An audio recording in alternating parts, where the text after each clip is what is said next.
I'm T. Hi, I'm C. And welcome to T's and C's. So, we're a bit excited because we're going to be talking about a topic, friendship, for the next couple of episodes. And that just means that we finally get to tell the story of how we became best friends. And so, we'll start right from the beginning. We met in Sydney many years ago. We won't say how many, but we were still tweens back then and lost touch for a while. Yeah, for a little bit. And then reconnected ever so briefly online for like 2 seconds. And then officially reconnected here in Perth. And yeah, so do you want to say anything about that?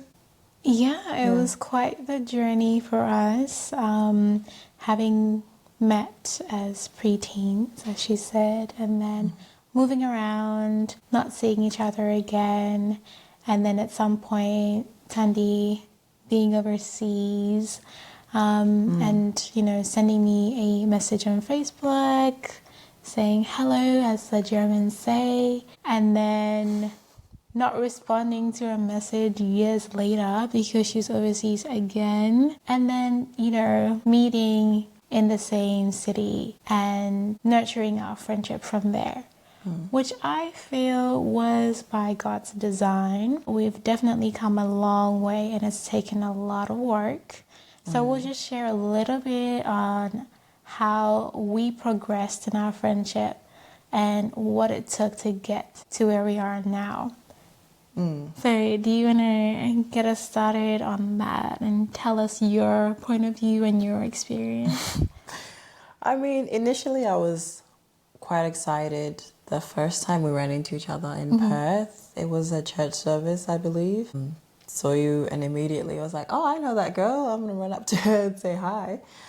And I think you were like, what are you doing here?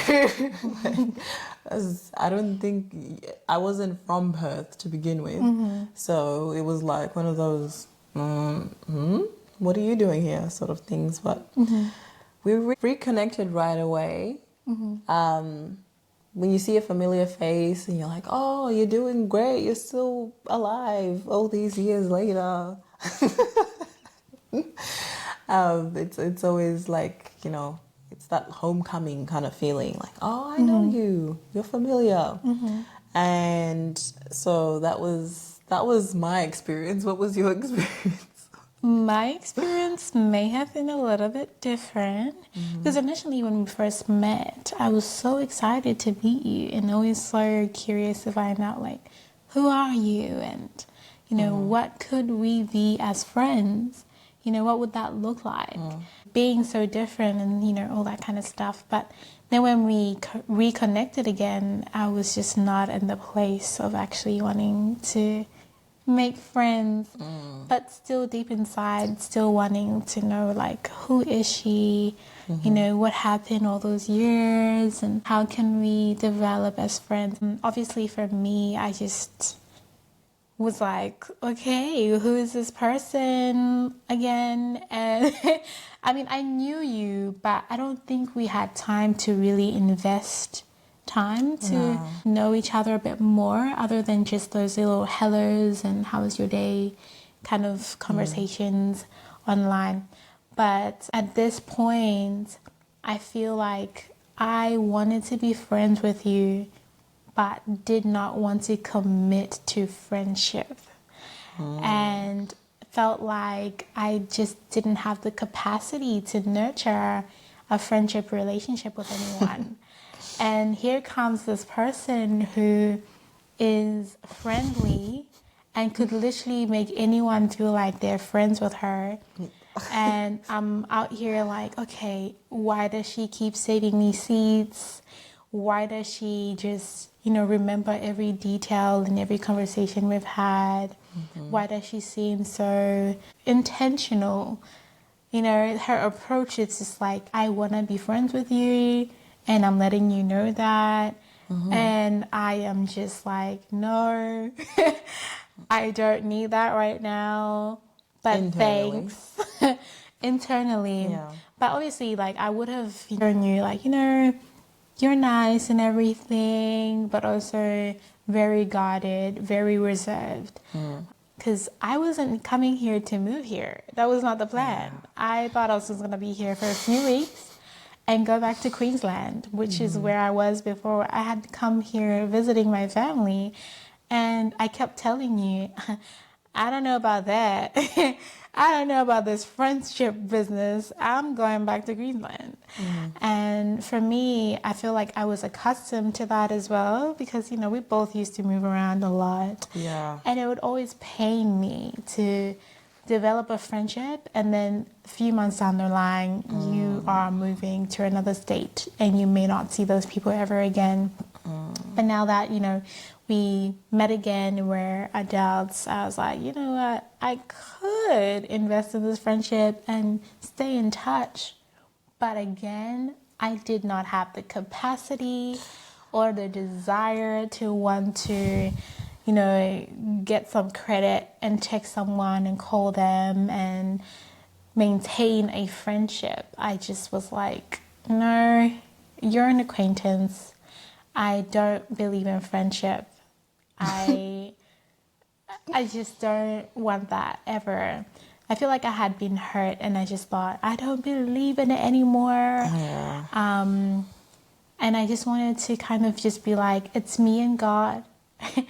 But that's pure isolation. And, nothing good comes in isolation. As the word says, a man who isolates himself seeks his own destruction. That's in the book of Proverbs.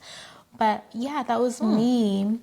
And obviously in that time, I was unintentionally actually doing more harm to myself than good. And now when I reflect, I see it was the hand of God actually pushing me towards her and pushing her towards me. And it was hard for me to resist this urge, this internal battle that I had. Like, it was hard for me to keep fighting and resisting the friendship because by design we were created for connection and communion.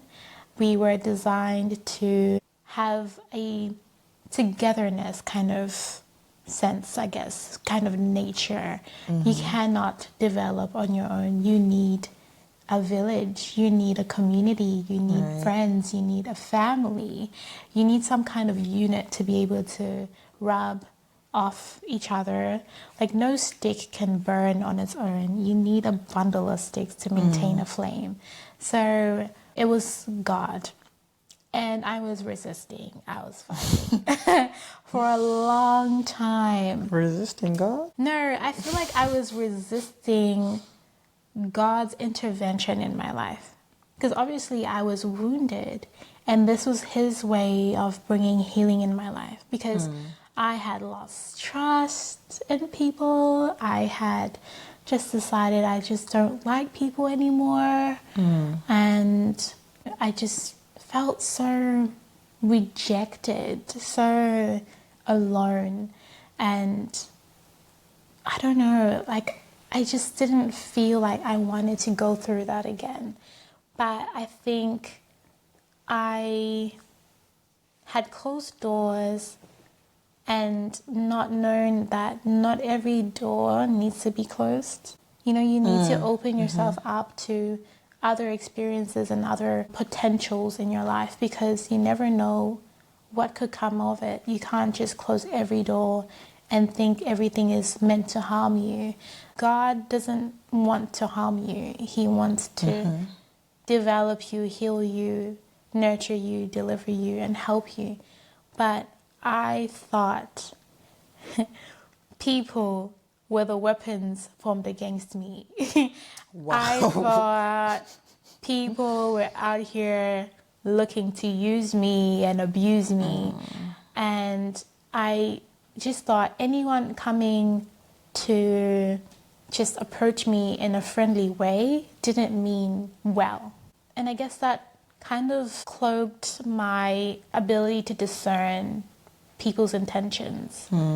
And you were really genuine Like, you were really genuine. Like, I don't think anyone has ever approached me in that way. I don't think anyone's ever approached me in that way to show, like, I want to be friends with you.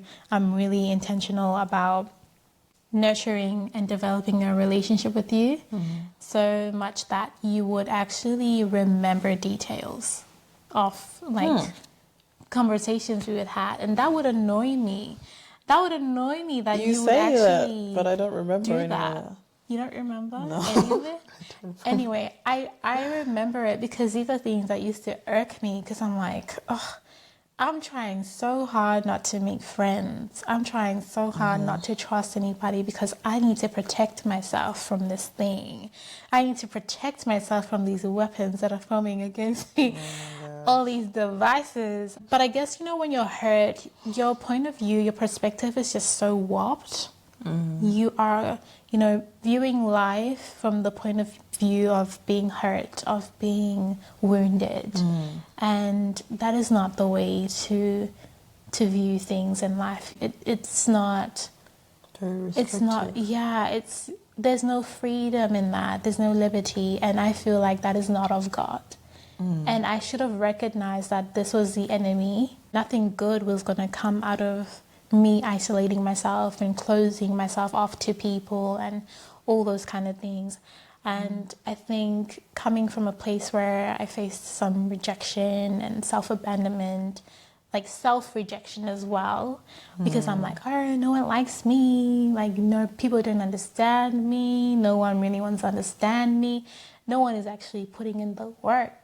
And I had been people-pleasing and working hard as well, but there was no reciprocation, you know?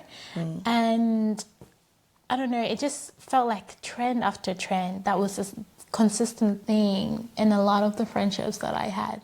And those are the friendships that never worked. And I thought that's just how it was, because how come there's this consistent pattern where I seem to be doing a lot and getting hurt? And I'm like, oh, here comes another one. And her name is Tandy. What the heck? But by the grace of God, because she was so consistent and she was so different, I feel like God allowed me to see that not everyone is like that. And good things can come out of people. I was just hurt from a bad experience. But not every experience was going to be that way. I feel like now I've just yapped for the longest time. But, we'll take turns and, go ahead and share all that. I do know, after being hurt like that, I was more intentional about how I approached friendship. And I wanted to start again. After I had seen how intentional you were and how genuine you were, I had then kind of shifted and decided, you know what? I should give this a go. But this time, I should pray and ask God for friendships. And do you know, after all that, I had been praying.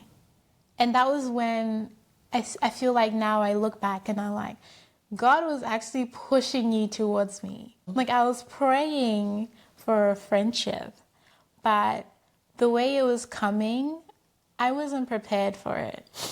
So now this thing is coming at me and I'm like, oh, hold up. I didn't mean right now, God. I know I'm praying for it, but I'm like, I'm not really ready like that. Like, just, I'm praying, but not right now.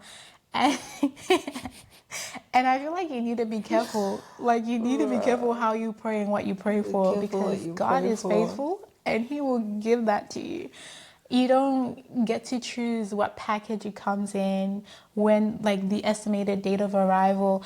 You don't get to pick and choose those things. And I'm like, you know what? It was God's timing. It was perfect timing. And He was like, we're going to break this by fire, by force. And that thing left. As you can see, we're now best friends, inseparable. And I love people now.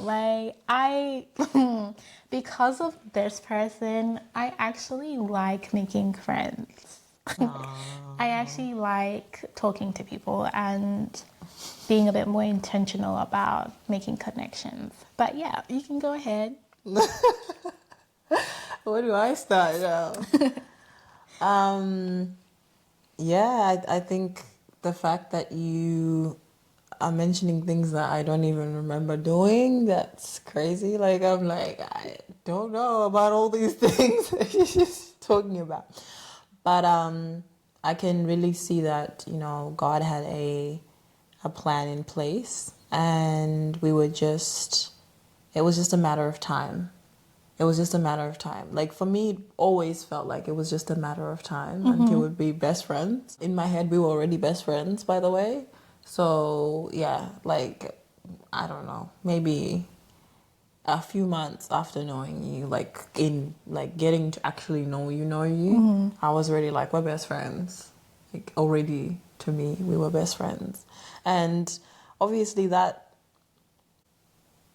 was a bit of some interesting judgment on my point of view, because like that exposed an area where I clearly needed to understand what friendship really meant and how to cultivate that and grow in that and become more not only intentional but also like put some emphasis and value on the friendship, because like you were coming from a place of hurt because people had been not reciprocating and they hadn't been honest in their approach and the way that they had come into your life. And I was coming from a place where I was just completely avoidant of that, and I think part of that was just because of that traveling all the time. Like, we met as kids, I went overseas for a few years, moved to different countries, came back to Australia. By the time, like, I was obviously really good at making friends because of the environment that I had to be in anyway. It wasn't like by choice. I had to socialize in different languages sometimes. Yeah. Like, I didn't have the choice to be like, I've known my friends all the way since kindergarten and they're the same friends I've had and, lifelong best friends or whatever. Yeah. So, but when I saw you, I remember thinking, I really like this girl and I want to be friends with her. And I remember even telling you, like, I want to be friends with you. And you were like, why? And I was like, I don't know. I know that I want to be friends with you. So, it was something that I knew. I think I just had an inner knowing that God had a further plan for us along the way. I look at the way that our friendships developed now over time, the things that we've learned from each other, that only was orchestrated because God was the one who was being intentional the whole time. You were praying for friends. I had a time when I had moved to Perth and it had taken me a long time to really connect to people. Yes, I was good at making friends and being outgoing, but that's just me being extroverted. But I didn't have that close connection that I could grow in long term. And it only happened when we became friends. And that's when that prayer was now being answered, like to find someone who I can grow with spiritually, mentally, all that stuff. We've seen each other since, the days when we weren't all that serious about Jesus, let's be honest. But like that only came afterwards. And when I'm reflecting now, I can see that we might have been in a place of hurt and apprehension and not so much openness, because I can say I knew I wanted to be best friends with you, but I wasn't really ready to share all of me with you. Like there was moments where you'd be like, there's parts of you that I don't know anything about your life and stuff. Like there's parts of your life I don't know anything about. And I'd be like, okay, like what's the problem? What's the problem? Then you're like, how are we gonna be best friends if I don't know about of your life? Like, can you tell me your life story properly? And for me, that was like, that's kind of a non-issue. Why are we talking about that? Can we watch Netflix now? Like, but that's just how I was. That was my character. That's the way I carried myself. I was very laissez-faire, very Aussie, she'll be all right. But, I can see over time, I can see that God was intentional. You might be saying I was intentional, but really I just see that God was intentional with us, and patient, because you're saying you were pushing back. There was a point when I was pushing back because I was like, oh, now she knows all my secrets. I might need to move countries again. Because I wasn't used to having a friend who was that close and getting to know someone over years. Like, for me, I would know people 4 years down the line, I'm moving somewhere else.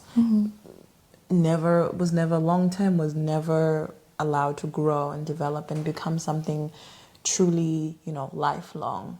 And so I guess for me, I'm just grateful that, we've known each other for more than 8 years, been best friends for 8 years, and it's developed into something that has been, nurtured by God, and that's something special, something to praise God for. We can say that we were intentional, but really, were we? I think we happened to fall into God's plan, and we happened to go along those, to follow that path. But really, He was the one that was pulling the strings the whole time. He was the one that was guiding us to each other the whole time. Some of the conversations that we had were clearly Him showing us this could be something that supports you spiritually, psychologically, Now a family, we're not even like friends, like we're basically family members. At this point, I've pretty much been adopted into your family. So.